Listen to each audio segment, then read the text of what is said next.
Welcome to I Love This Thing So Fricking Much, a podcast about passion. My name is Sophie Katz, and today I am joined by Rachael Dunn, an Egyptian fantasy writer. Welcome to the show, Rachael. Thank you so much for having me, Sophie. Well, thanks for being here. So here's how this works. Rachael will have 3 minutes to talk about something that she loves. This can be a person, place, thing, concept, activity, anything she wants. Our only requirement is that she loves it wholeheartedly and wants to tell us why. Are you ready, Rachael? Yes, ma'am. All right, got my timer here. Now, what do you love so freaking much? I love Dungeons and Dragons. I don't even know where to start. I guess it started when I was 17. My new boyfriend wanted to show me D&D.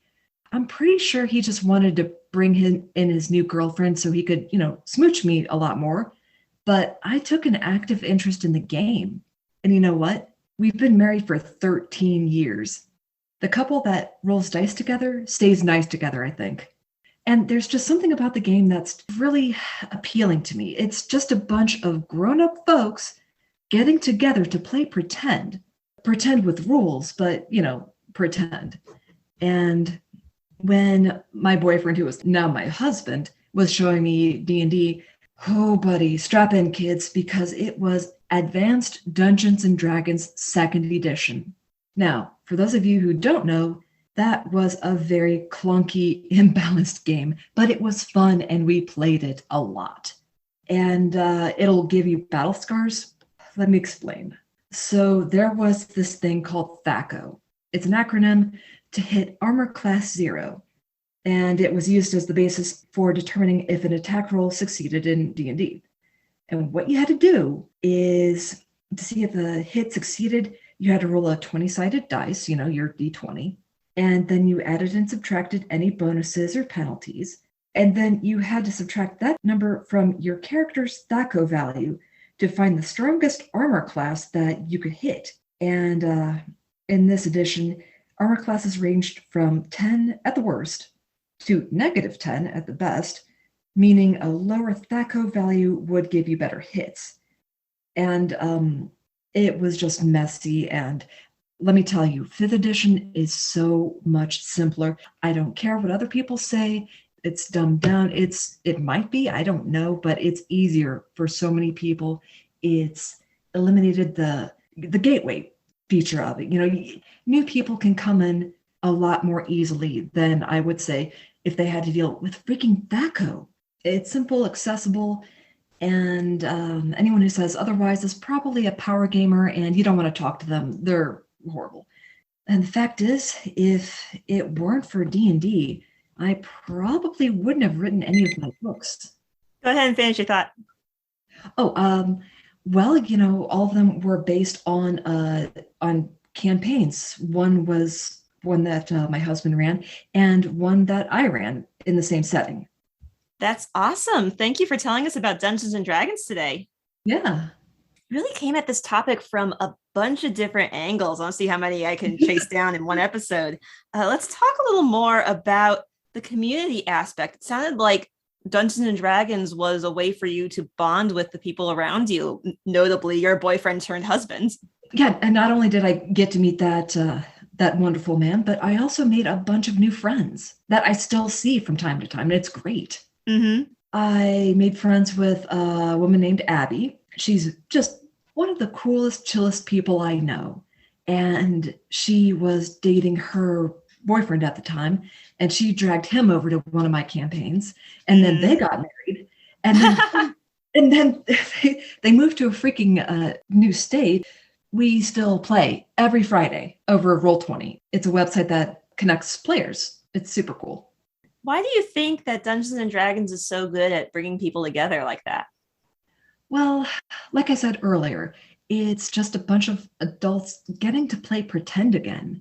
And so it unleashes a creative side, but also cooperation, because if you're going to survive an encounter with, I don't know, a Tarrasque, you kind of need to work together. And you get to come out of it with a fun, cool story about how everyone worked together. I liked how you referred to Dungeons and Dragons as playing pretend with rules. Like I've also heard it referred to as like playing pretend, but with dice. Like you don't get to make exactly what you want happen. Like there is some sort of fate involved. And you gave us a little taste of just how complicated those rules can get, especially in those earlier editions. Oh my goodness. Sometimes getting a bad dice roll is the best thing that could happen. Just for, okay, not for your party, but afterwards you get together and talk about how Charlie really screwed up that one stealth roll and may as well have been walking down the dungeon banging pots and pans. And it's just, crazy little things like that. You don't get to decide everything. It's largely up to the dice. And it might make for a more interesting story. Like if everything goes well all the time, that's not so interesting to hear about or experience. Right, exactly. It makes for a boring story.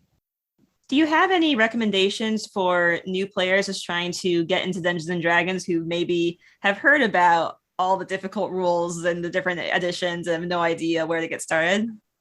Well, I mean, everyone is new at some point, and my best advice is find a good group, find a good dungeon master who knows how to run new people, and they want somebody to stick around and play their game with them, okay? Mm-hmm. And don't get too caught up on the rules. Like I remember saying, okay, I'm in a battle. I don't know what to roll. What do I do? And at least 3 people will shout, roll a d20. And from there, they'll help you out. They'll guide you along until you get your feet. Yeah, a good group of friends working together can make anything fun. You're right. Absolutely right. Once you dip your toe in and you get a little more comfortable with combat and skill checks and how to level up your character, that's when you really start getting into it. So now I gotta ask, because you mentioned right at the end of your talk that the books you've written are based on Dungeons and Dragons campaign. You want to tell me a little more about that? Oh my good Lord. All right. So what happened was my husband ran a campaign, and it was also based on the video game Suikoden. It was insane, but it was also incredibly fun. I had this character. She was a cleric of the sun. Her name was Sophie. So she was supposed to have a very high wisdom score. That's the way clerics worked. Instead, I decided to just do something completely different. Put the highest score that I had in strength, and he was just an idiot, a brave, well-meaning idiot. And the story unfolded, and I loved the setting because it was a mixture of like Romans and Egyptians and Norsemen, and they were all doing stuff, and it was just wonderful. And time passed, I mean like years passed, and I thought to myself, that setting was amazing. I'm going to go ahead and remove the rune system from Suikoden and make it my own, and then run it in a completely different system called Savage Worlds, and run it with my friends Abby and Jim, and also a few more friends. And I fleshed out the setting, and it just took off. And once everything was said and done, I had myself a crazy, insane Egyptian-style adventure with the Walking Dead being used as a form of labor. And the Romans, they were called the Elbari. Oh, they didn't quite like that. So there were some altercations, and it's just good times. So how did that then turn into your books? I'll tell you what. At the time, I was determined to make this campaign into a comic book. I was able to make 6 pages in the course of a year. That's not fast enough. Just not fast enough. Mm-hmm. And to motivate myself, I sat down and I said, okay, to motivate myself, why don't I write a short story to get me in the mood? Shortly after that, I decided, why don't I just write the book, dummy? Eventually, I just kept at it, refined it, and rewrote it. Oh my gosh, how many drafts did I make of the initial story? Good Lord. But I eventually had something. And then once I finally had a book, 2 more followed. It's called the Dusk Eternal Trilogy. You can find it on Amazon, and I'm really proud of it. Like I said, it was based on a Dungeons and Dragons campaign. There's not dragons at all. They just didn't fit the setting. But that kind of frantic play style, that kind of adventure, and the kind of crazy antics that only player characters can do, that is extremely evident throughout the entire series. That's wonderful. It's making me think of how there's so many ways to get into that whole thing of storytelling and imagining that we're going on an adventure. Some people find it through books and some people find it through games, and you've combined the two. That's right. Is there anything that you don't like about Dungeons and Dragons? And if so, how do you handle that? I would say the amount of time needed to actually get into having a session. To have a good quality session, everybody gets together at first and they're going to chat, they're going to talk, and they're going to talk about how their week went and, just sort of catch up. And that's fine. I love it. But as you get older, you get busier, you get jobs, you get families, you get obligations. And what used to turn into an 8-hour session, we're lucky enough to play maybe 2 hours a week. And there's nothing anybody can really do about that except be thankful for what we got. Rachael, thank you so much for telling us about something you love today.